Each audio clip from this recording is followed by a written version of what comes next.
ଆପଣମାନେ ଶୁଣୁଛନ୍ତି ରେଡ଼ିଓ କୋରାପୁଟ। ଆପଣଙ୍କ ସମସ୍ତଙ୍କର ମନେ ଥିବ ପିଲାଦିନେ ଆମେ ସମସ୍ତେ ଅତି ଆନନ୍ଦର ସହିତ ବିଦ୍ୟାଳୟରେ ପ୍ରାର୍ଥନା ଗାଉଥିଲେ। ଆଉ ସେ ପ୍ରାର୍ଥନାଟି ହେଉଛି ଆହେ ଦୟାମୟ ବିଶ୍ୱ ବିହାରୀ। ତେବେ ସେ କବିତାର କବି ଶ୍ରୀ ରାମକୃଷ୍ଣ ନନ୍ଦଙ୍କର ଆଜି ଥିଲା ଜନ୍ମଦିନ। ୱିକିପିଡ଼ିଆ ଅନୁଯାୟୀ ରାମକୃଷ୍ଣ ନନ୍ଦ ଜଣେ ଓଡ଼ିଆ ସାହିତ୍ୟ ପ୍ରେମୀ ଥିଲେ ଏବଂ ସେ ଓଡ଼ିଶା ସାହିତ୍ୟ ଏକାଡେମୀ ପୁରସ୍କାର ପ୍ରାପ୍ତ ଶିଶୁ ସାହିତ୍ୟିକ ଥିଲେ ଏବଂ ଗୀତିକାର ମଧ୍ୟ ଥିଲେ। ସେ ଛାପାଖାନା ଓ ମୁଦ୍ରଣାଳୟ ପ୍ରତିଷ୍ଠା କରି ବହୁ ଓଡ଼ିଆ ପୁସ୍ତକ ଓ ପତ୍ରିକା ପ୍ରକାଶନ କରିଥିଲେ। ତାଙ୍କ ରଚିତ ଆହେ ଦୟାମୟ ବିଶ୍ୱବିହାରୀ ଓଡ଼ିଶାର ବହୁ ବିଦ୍ୟାଳୟରେ ପ୍ରାର୍ଥନା ଭାବରେ ଗାନ କରାଯାଇଥିଲା। ତାଙ୍କ ଜୀବନ କାଳରେ ରାମକୃଷ୍ଣ କଟକ ଗୋବିନ୍ଦପୁର ଅନ୍ତର୍ଗତ ବାଇରୋଇଠାରେ ଜନ୍ମଗ୍ରହଣ କରିଥିଲେ। ପରିବାରର ଆର୍ଥିକ ଅବସ୍ଥା ଭଲ ନଥିଲା, ସେଥିଯୋଗୁଁ ରାମକୃଷ୍ଣଙ୍କୁ ପାଠ ପଢ଼ିବା ଛାଡ଼ି ଚାକିରି କରିବାକୁ ପଡ଼ିଥିଲା। ମ୍ୟାଟ୍ରିକ୍ ପାସ୍ କରିବା ଆଗରୁ ତାଙ୍କର ବାହାଘର ହୋଇଯାଇଥିଲା। ବିବାହ ପରେ ଚାକିରି ଛାଡ଼ି ପୁଣି ପାଠ ପଢ଼ିବା ଆରମ୍ଭ କରିଥିଲେ। ସ୍ନାତକୋତ୍ତର ପାଠ ପଢ଼ିଥିଲେ ସୁଦ୍ଧା ଅଭାବ ଅନାଟନ ଯୋଗୁଁ ସମାପ୍ତ କରିପାରିନଥିଲେ। 1946 ମସିହାରେ ରାମକୃଷ୍ଣ କଟକ ତଳ ତେଲେଙ୍ଗା ବଜାରରେ ଜାଗା କିଣି ଘର ତିଆରି କରିଥିଲେ ଓ ସେଠାରେ ପାରିଜାତ ଛାପାଖାନା ବସାଇଥିଲେ। ଏହା ଏକ ବିବାଦୀୟ ପରିସ୍ଥିତିରେ ବନ୍ଦ ହୋଇଗଲା ଓ ତାପରେ ରାମକୃଷ୍ଣ ସଂସାର ପ୍ରେସ୍ ସ୍ଥାପନା କରିଥିଲେ।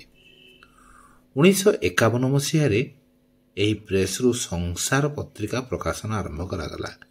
ପାଠ୍ୟପୁସ୍ତକର ଜାତୀୟକରଣ ପୂର୍ବରୁ ସେ ବହୁ ପୁସ୍ତକ ଛାପିଥିଲେ। 1933 ମସିହାରେ ବାରିପଦାରେ ଶିକ୍ଷକତା କରୁଥିବା ସମୟରେ ସେ ଆହେ ଦୟାମୟ ବିଶ୍ୱବିହାରୀ ରଚନା କରିଥିଲେ।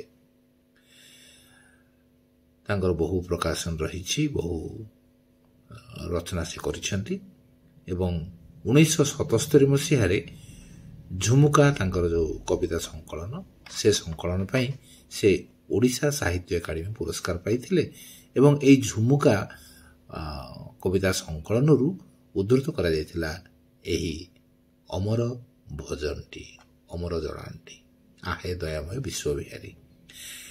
ତେବେ ଆସନ୍ତୁ ଏଇ ଆମର ଯେଉଁ ପ୍ରାର୍ଥନା, ଏଇ ପ୍ରାର୍ଥନାଟିକୁ ଟିକେ ଗାଇ ଶୁଣିବା। ଆସନ୍ତୁ ତାହେଲେ। ଆହେ ଦୟାମୟ ବିଶ୍ୱବିହାରୀ, ଘେନ ଦୟା ବହି ମୋର ଗୁହାରୀ। ଜଳ ସ୍ଥଳ ବନଗିରି ଆକାଶ, ତୁମ ଲୀଳା ସବୁଠାରେ ପ୍ରକାଶ।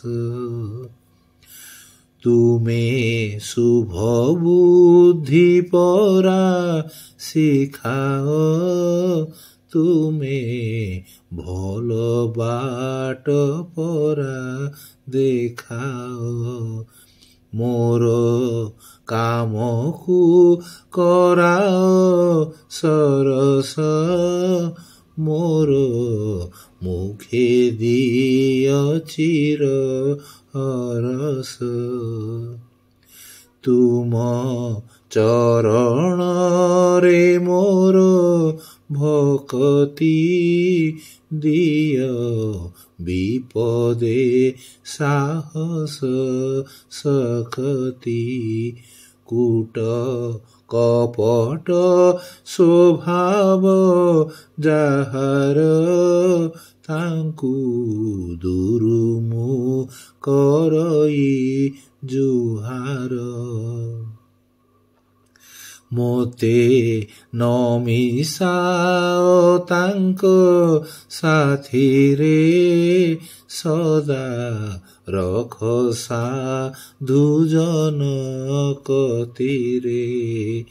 ଦୟା ବିନୟ ହେଉ ମୋ ଭୂଷଣ, କାହା ମନେ ମୁଁ ନ ଦିଏ କଷଣ।